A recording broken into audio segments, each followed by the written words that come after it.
Hello, welcome back students.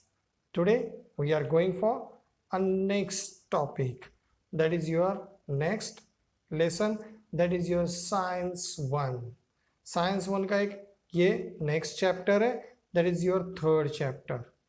What is the third chapter? Here is a chemical reactions and their equations. इसके बारे में हम लोग यहाँ पे डिस्कस करने वाले हैं. ओके तो इस चैप्टर में हम लोग डिस्कस करने वाले about the chemical reactions, chemical equations, how to solve the chemical equations, what are the rules and regulations of chemical equations and the types of chemical equations. Let's start. Chemical reactions and the equations. अब ये chemical reactions and the equations क्या होते हैं?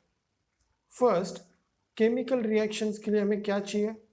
Reactant चाहिए, बराबर, जिसके साथ हम केमिकल रिएक्शंस कर सकते हैं. That is a basic thing है. ये क्या है? एक basic thing. Let's start. Chemical reactions के लिए हमें क्या चाहिए? कुछ रिएक्टेंट्स मीन्स पार्टिकल्स और द एटम्स चाहिए. जैसे पानी और शक्कर. तो पानी एक हुआ, शक्कर हुआ. जब हम पानी में शक्कर मिलाएंगे तभी तो मीठा पानी क्रिएट होगा. तो there is a two products. उसी तरह से हमें क्या चाहिए? कुछ ना कुछ तो रिएक्टेंट चाहिए. तो पहले हम लोग क्या देखेंगे? First type in your book. These are my notes. ये आपके नोट्स है जो आपके बुक्स के प्लेटफॉर्म पे बनाए गए. In this notes there are some keywords. There are the keywords and these notes are made as per your board के हिसाब से बनाए गए. मीन्स ये नोट्स बनाए गए as per the questions set up by the boards. उस हिसाब से मैंने इसको फॉर्मेशन किया हुआ है. चलो next, the types of molecule of the element and compound. अब टाइप्स ऑफ मॉलिक्यूल. मॉलिक्यूल के टू टाइप्स, एक एलिमेंट, कंपाउंड. एलिमेंट क्या होगा? There is a single atom. Like hydrogen is a element, oxygen element है. तो ये क्या हो गया? Single atom. Okay. And what is a compound? Compound is a composition of two different element, two or more different element से, two or more different element से जो formation होगा that is a compound. That is first time in periodic table we also discuss about the metal, non-metal and metalloid. Elements के types क्या है? Metal, non metal and metalloids. ये तीन type है. अब मेटल्स क्या है? लस्टर, कंडक्टर, मेलेबल, डक्टिलिटी, ये सारे फीचर्स है. Non metals they are opposite and mostly there are non metal are the carbon compound. And third is a metalloids. Metalloids क्या है? Which are having the features of metal and non-metals. ये metals and non-metals के दोनों के features इस metalloids में हमें मिलने वाले हैं. तो ये यहाँ पे formation होगा. Next, the compounds are altogether different from those are the constitutional element. जो भी एलिमेंट इसमें पार्ट लेंगे they are compose all together. ये एक दूसरे के साथ कंपोज होने वाले. तो that is formation of the compound. अब ये रिएक्शन होना या कंपोज होना किसके ऊपर डिपेंड है? जैसे फ्रेंड्स होते हैं, कुछ फ्रेंड्स हमें बहुत अच्छे लगते हैं, कुछ फ्रेंड्स हमें अच्छे नहीं लगते. ये क्या हुआ? There is our acceptance. ये क्या हुआ? हमारा एक्सेप्टेंस है कि मुझे ये फ्रेंड अच्छा लगता है, वो फ्रेंड मुझे अच्छा नहीं लगता। देन जिसके साथ अच्छा लगता है हम उसी ग्रुप में जाना पसंद करते हैं। लाइक दैट एलिमेंट के भी यही नखरे हैं। अब इसको क्या कहेंगे हम लोग? वैलेंसी। अब यहाँ पे क्या है? ये केमिकली है। वैलेंसी क्या होती है? केमिकली होती है। That is a number of electron that an atom of element gives away और टेकअप। कितने इलेक्ट्रॉन वो एलिमेंट दे सकता है या ले सकता है, इसी के ऊपर फॉर्मेशन ऑफ आयोनिक बॉन्ड, वही क्या क्रिएट करेंगे? आयोनिक बॉन्ड्स क्रिएट करेंगे। तो valency is are important for a type of chemical reaction. Valency क्यों इंपॉर्टेंट है? बिकॉज दिस गिव्स यू, और इसके ऊपर से ही type of chemical reactions create होगा। मीन्स किस टाइप का रिएक्शन ये होगा, ये यहाँ पे उस एलिमेंट के वैलेंसी से पता चलेगा। क्लियर? अब ये वैलेंसी के बारे में हम लोग ने पीरियोडिक टेबल में भी सुना है, इवन 8th स्टैंडर्ड में भी सुना है, 9th स्टैंडर्ड में भी सुना है। Then I am not going to extend this topic. We are going for a next topic, that is a chemical reactions. चलो, अब ये केमिकल रिएक्शंस क्या है? अब केमिकल रिएक्शंस के लिए साइंटिस्ट ने कुछ प्रूव किया है।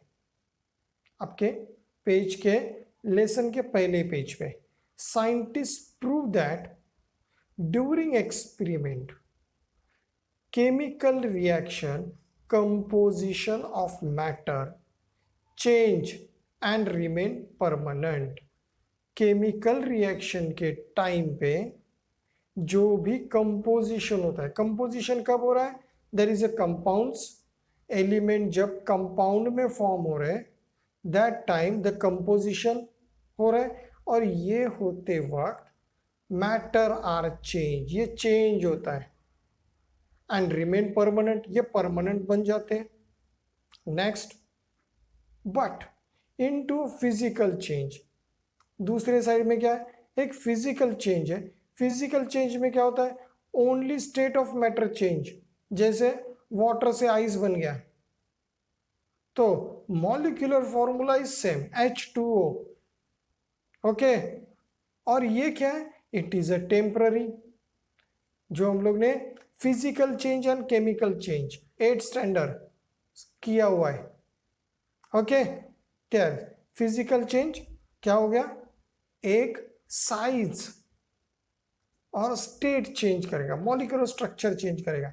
स्टेट कौन से है? सॉलिड है, लिक्विड है, गैसियस है। सॉलिड में क्या होगा? They are packed.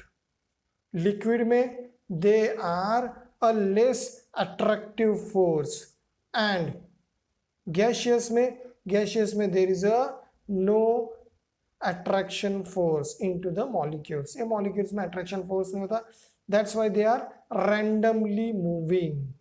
ओके, ये स्टेजेस चेंज होते हैं, but they are in a temporary.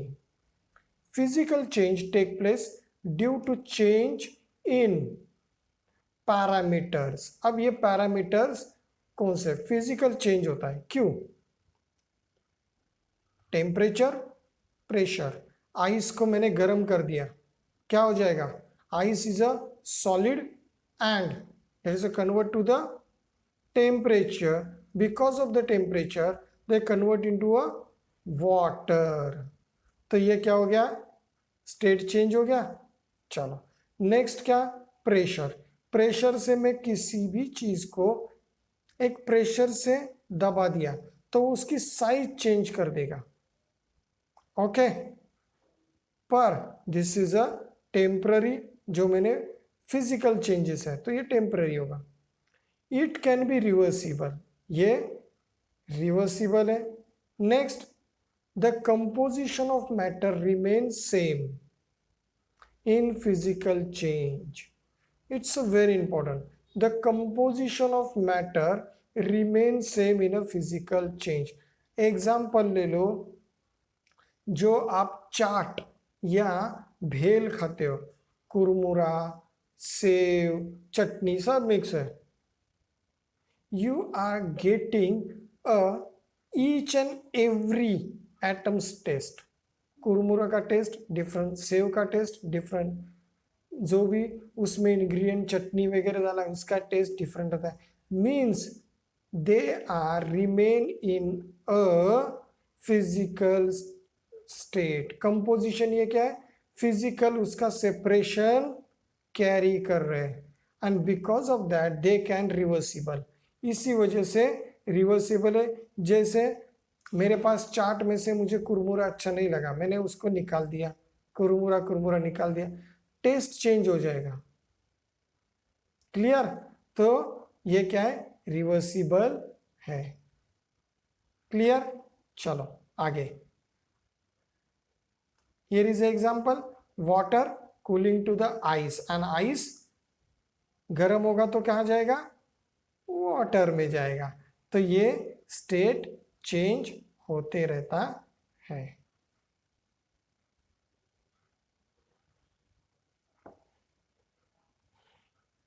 Next, a composition of matter change during a process, then it is called chemical change. When composition of matter, matter का जो composition हो रहा है and they are change, matter change हो रहा है during the process of reaction, reaction के time पे वो change हो रहा है, that is the chemical change.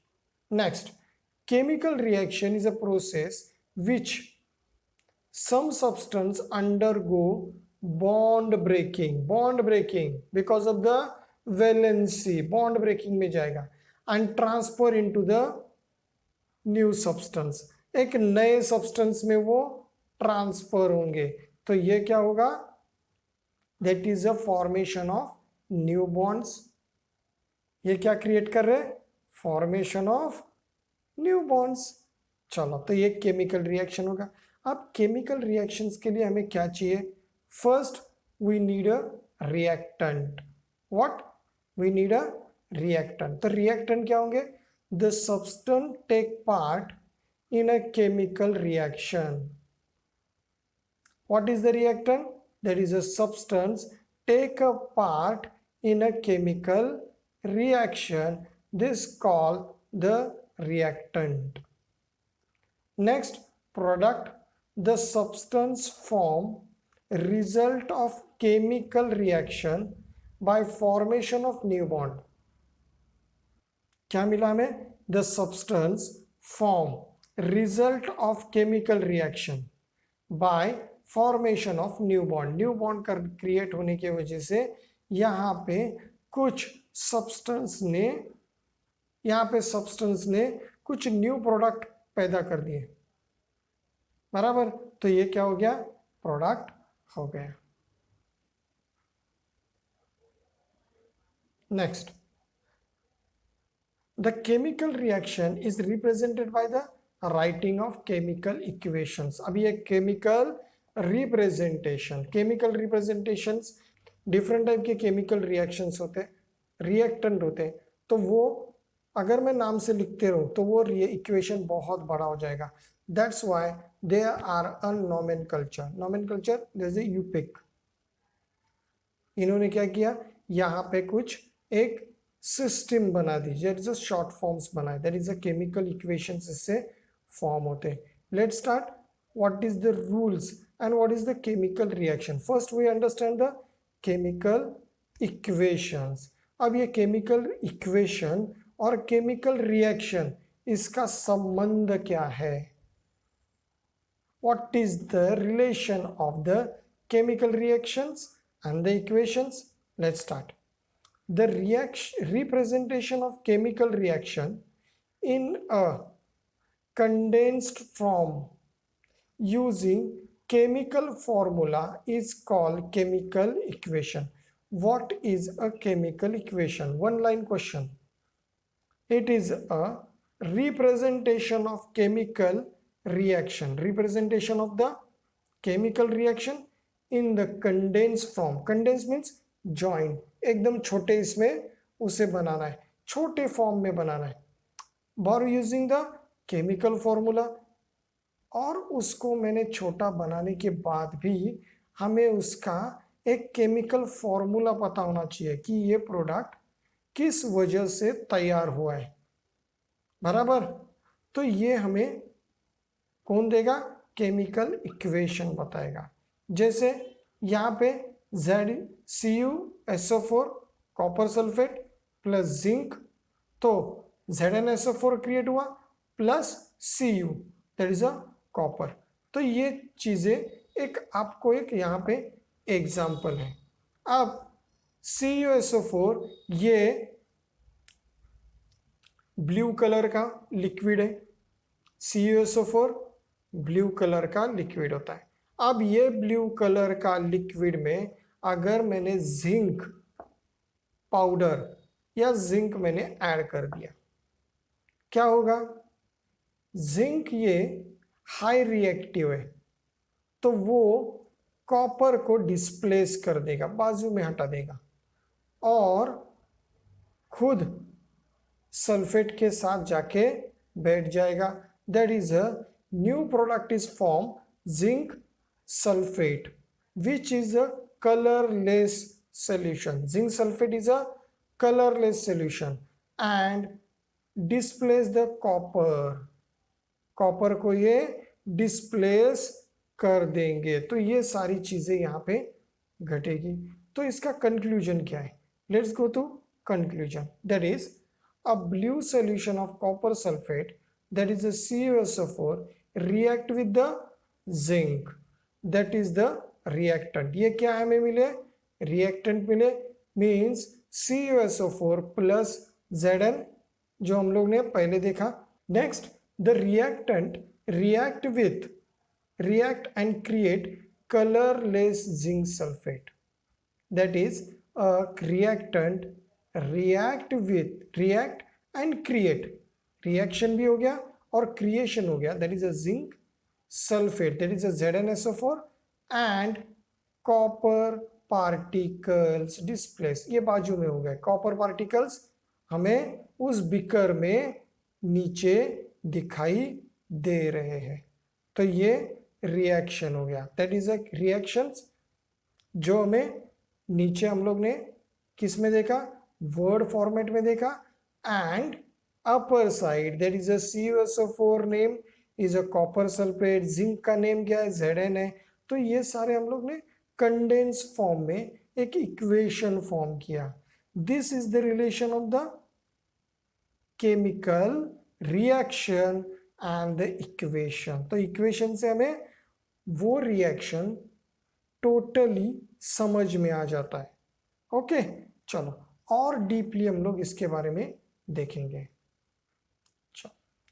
Importance of chemical reactions, ये केमिकल रिएक्शंस क्यों इतने इंपॉर्टेंट है, that is a reactants are converter into product. ये रिएक्टेंट है, जैसे CuSO4 प्लस जिंक ये रिएक्टेंट था और इन्होंने फॉर्म किया ZnSO4 प्लस Cu, तो ये क्या हो गया, प्रोडक्ट हो गया। Next mass and atoms are conserve, both the side mass and atoms are same, ये क्या होंगे, सेम हो गए। CuSO4 प्लस जिंक का mass and atom are same, same रहने वाले, वजन उसका एटम्स की क्वांटिटी सेम होगी टू द प्रोडक्ट, प्रोडक्ट की तरह, प्रोडक्ट के साथ।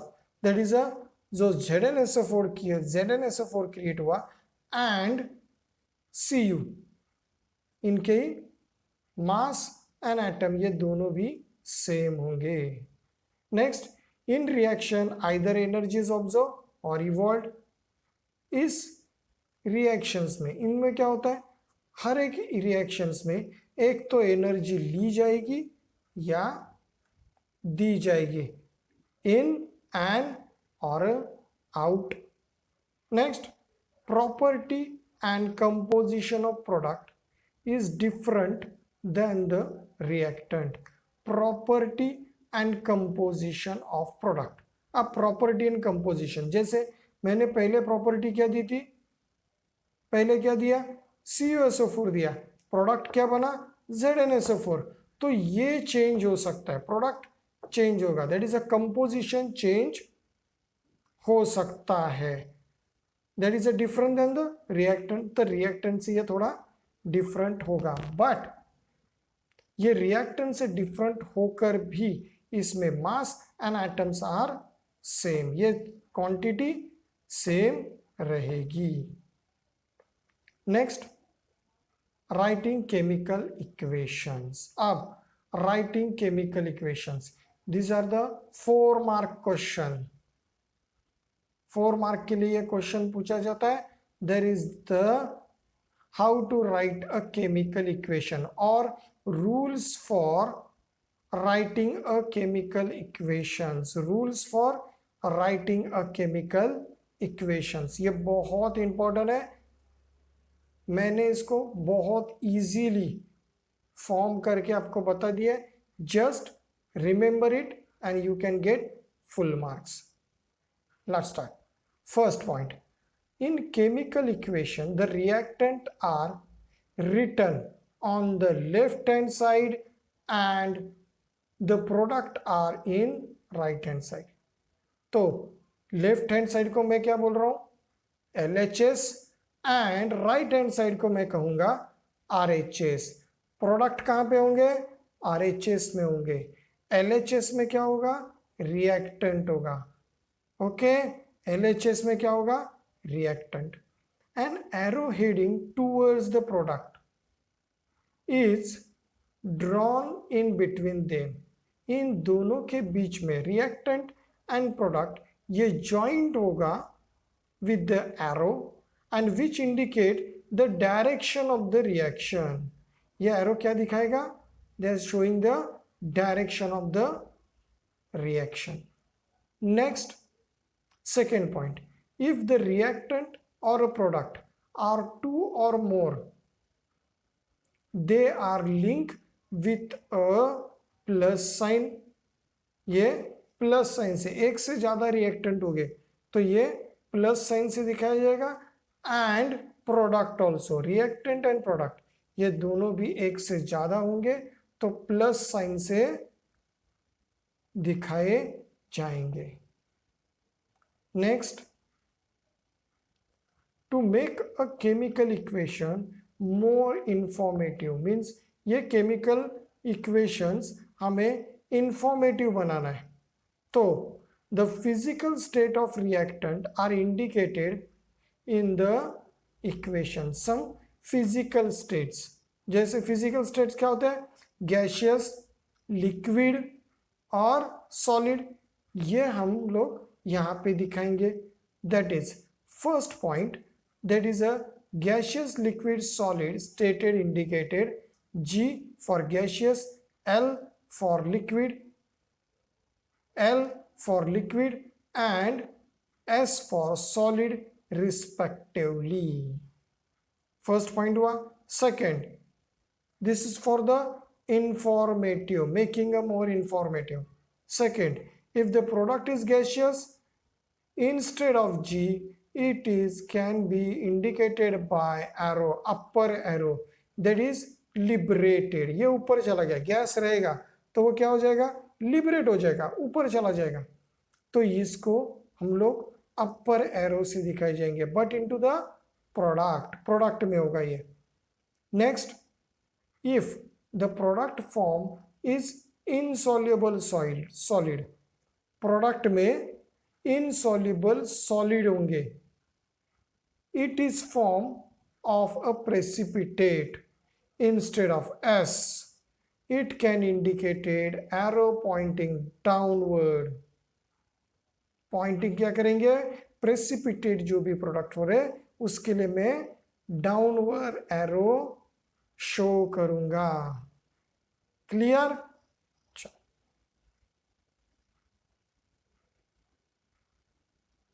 Next, when reactants and products are in the form of water solution अब लिक्विड किसके लिए होगा, रिएक्टेंट के लिए होगा।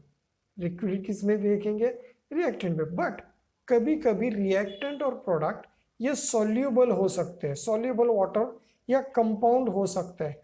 तो उसके लिए हम लोग क्या यूज कर रहे हैं, that is a water soluble, they are said to be present as an aqueous solution, that is AQ। Bracket में क्या लिखा होगा, AQ लिखा होगा। Next, when heat is given from outside to bring out a reaction, heat is given out, बाहर छोड़ दिया heat को, about the reaction it is indicated by the sign delta written above the arrow and indicated the direction of the reaction। जो direction reaction का arrow होता है, reactant arrow, okay, उसके ऊपर ये डेल्टा साइन लगेगा। कब लगेगा, जब heat is given by outside. मैंने किसी को गर्म करना चालू है, वाटर को मैं गर्म कर रहा हूं किसके ऊपर, गैस पे रख के, तो इसके रिएक्शंस में मैं क्या लिखूंगा, डेल्टा साइन डाल दूंगा on the arrow of reactant arrow. If heat is release during the reaction then it is right in a RHS। अगर हीट रिलीज हो रही है into the reactant then RHS में इसको लिखा जाएगा। Next, the reaction because of specific conditions like temperature, pressure, catalyst are indicated below above the arrow of reaction।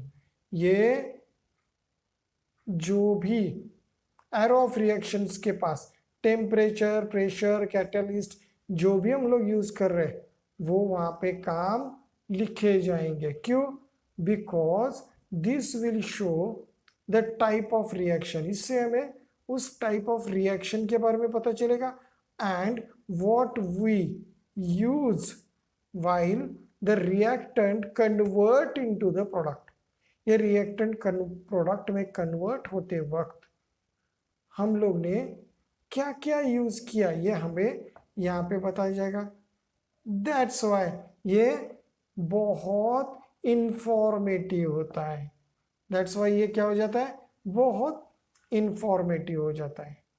Next, Sixth, a special information or name of reactant, reaction products are written below their formula।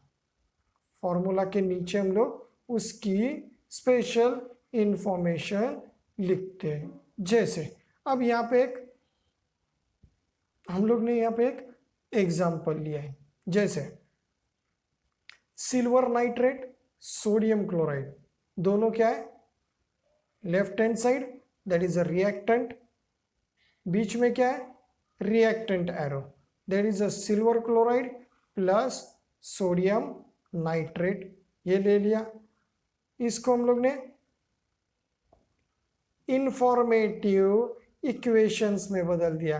Chemical equation क्या मिला, AgNO3 that is a aqueous solution plus NaCl aqueous solution जो पानी में mix हुआ हो गया है, plus that is a reactant मिला AgCl जो प्रेसिपिटेट हो गया into aqueous solution and NaNO3 ये हमें एक्वा मिला, तो ये हमें प्रोडक्ट मिला।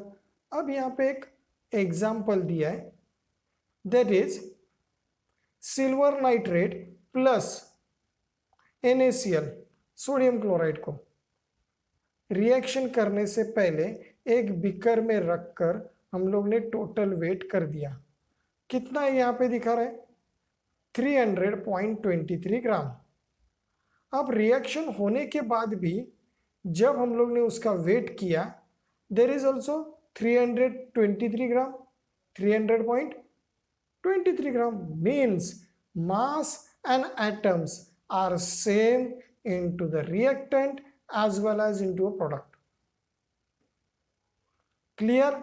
तो यहां पे क्या हुआ, मास भी सेम है and atoms also same into the reactant and as well as into the product. ये यहाँ पे प्रूव हो गया, तो साइंटिस्ट ने ये सब प्रूव कर दिया. Clear? I hope you are understanding. बहुत इंटरेस्टिंग चैप्टर है, मेरा तो बहुत फेवरेट है. ओके चलो स्टार्ट. नेक्स्ट, अब यहाँ पे कुछ फंडे दिखाए गए. हियर इज AgNO3 और प्लस NaCl. ये क्या है? LHS, that is right left hand side. ये रिएक्टेंट एरो है और रिएक्टेंट एरो से एक प्रोडक्ट बनना चालू किया. तो AgNO3 में से Ag and Cl are here and Na and NO3 का NO3 यहाँ पे. इसी तरह से कंपोजिशन हो गया. That is the composition of atoms और मैटर्स. Composition of matters. ये क्या है? AgNO3, NaCl, they are the compounds, they are not an element. Means element as well as compounds are work into a chemical reactions. ये chemical reactions में part लेते हैं. Clear? चलो next. अब जो हम लोग ने पहला एग्जाम्पल देखा उसमें क्या देखा? मास सेम हो गया 300.23 ग्राम. रिएक्टेंट है और प्रोडक्ट का भी मास सेम है. इसका मतलब क्या हुआ? इसका मतलब इसके एटम्स भी सेम है. Reactant as well as product दोनों के भी एटम्स सेम है. ओके चलो, सिर्फ यहाँ पे चेंज क्या हुआ? That is ionic bonds. ये बॉन्ड्स चेंज हो गए. जो हम लोग ने इससे पहले LHS और RHS में देखे, कंपोजिशन ऑफ बॉन्ड्स चेंज हो गए बराबर. पर यहाँ पे उसके इक्वेशंस दैट इज यहाँ पे एटम्स ये सेम है. चलो, बैलेंसिंग द केमिकल इक्वेशंस. तो क्या होता है? In above example, the number of atom of the element in the reactant in this equation is same as the number of atom those of the elements in the product. तो दोनों side में number of atom same है. तो ये क्या होगा? Balance the equation. That is atoms in a reactants and atom into the product. Spelling mistake है, there is a product. तो ये दोनों LHS and RHS must be equal होने चाहिए. एटम्स की वैल्यू सेम होनी चाहिए. But if the number of element और number of atom of each element is not the same on the two side of the equation, it is said to be unbalanced. अगर यहाँ पे दोनों side के reactant as well as product, reactant के atoms and product के atoms दोनों match नहीं होंगे, नंबर ऑफ एटम्स मैच नहीं होंगे, तो ये होगा अनबैलेंस इक्वेशन. अब हम लोग अनबैलेंस इक्वेशन को किस तरह से बैलेंस करेंगे और उसका rules and regulation. This is the 4 mark questions. ये लेसन का वेटेज है टोटल 4 मार्क. ये लेसन का वेटेज टोटल 4 मार्क का क्वेश्चन का वेटेज दिया गया है. तो यहाँ पे ये जो आंसर है अप्रोक्सीमेट 2 और 3 मार्क्स के लिए पूछा जाता है. That is the steps in balancing the chemical reaction. Steps in balancing the chemical reactions. Let's start. चलो, steps in balancing the chemical equations. अब ये केमिकल रिएक्शंस को हम लोग बैलेंस कैसे करेंगे? तो this is a trial and error method. इसके लिए कोई भी ऐसा फिक्स फॉर्मूला नहीं है. तो इसे कैसे किया जाता है? That is a trial and error method. First we got the one word formula हमें मिला. क्या है? Sodium hydroxide plus sulphuric acid, reaction बना sodium sulphate plus water. Okay, तो फर्स्ट स्टेप है write the chemical equation from the given word equation. पहला हमें क्या मिला? Write the chemical equations from the given word equations. तो what is the sodium hydroxide? Sodium hydroxide NaOH है. Sulphuric acid को हम लोग क्या कहेंगे? H2SO4 है. तो सोडियम सल्फेट क्या है? सोडियम सल्फेट का फॉर्मूला है Na2SO4 and water is H2O. ये हम लोग ने लिख लिया. अब यहाँ पे प्रॉब्लम क्या है? तो सेकेंड स्टेप में check the number of atom of element present on two side equations. अभी हमें बोथ साइड के एटम्स को काउंट करना है. अगर ये सेम है तो बैलेंस होगा, और अगर ये सेम नहीं है तो अनबैलेंस है. तो अनबैलेंस होगा तो उसको बैलेंस करना पड़ेगा. ओके, चलो next. Here is a LHS and RHS. तो Na कितना है? 1 है, और यहाँ पे RHS में 2 है. ऑक्सीजन में 5 दोनों तरफ है. H 3 2 and S 1 1. तो डिफरेंस कहाँ पे है? तो डिफरेंस हमें मिला एक तो Na एंड H में. Na में भी डिफरेंस है और H में भी डिफरेंस है. चलो, अब इसको हम लोग क्या करेंगे? बैलेंस करेंगे. So this is not a balance equation. तो थर्ड स्टेप्स है it is a convenient to start balancing the equation from the compound which contain the maximum number of atom. तो maximum number of atom कहाँ पे? Oxygen में. तो उससे हम लोग उसको बैलेंस करना स्टार्ट करेंगे. ओके, चलो. It should be remembered that the formula of compound cannot be changed. अब हमें यहाँ पे याद रखना है कि फॉर्मूला ऑफ कंपाउंड को हमें चेंज नहीं करना है. जो फॉर्मूला ऑफ कंपाउंड जो हम लोग ने लिखा हुआ है उसमें चेंजेस नहीं होंगे. तो इसमें हम लोग क्या कर सकते हैं? बेसिक वैल्यू चेंज नहीं कर सकते, तो हम लोग सिर्फ इसमें एटम्स को अप या डाउन कर सकते हैं, कम या ज्यादा कर सकते हैं. चलो, तो इसके लिए we apply 2 both side in the LHS and RHS. तो यहां पे हम लोग ने क्या किया? 2 NaOH और 2 H2O. 2 NaOH LHS में ऐड कर दिया, 2 H2O RHS में ऐड कर दिया. 2 NaOH plus H2SO4 reactant create हुआ Na2SO4 2H2O. तो दीज आर द बैलेंस. ये बैलेंस इक्वेशन हो गया. तो दोनों साइड के एटम्स सेम हो गए. एटम सेम हो गए मीन्स क्या हो गया? यहाँ पे उसका मास भी सेम हो गया. That is write down the final equation. तो हम लोग उसका फाइनल इक्वेशन 4 स्टेप में लिखेंगे.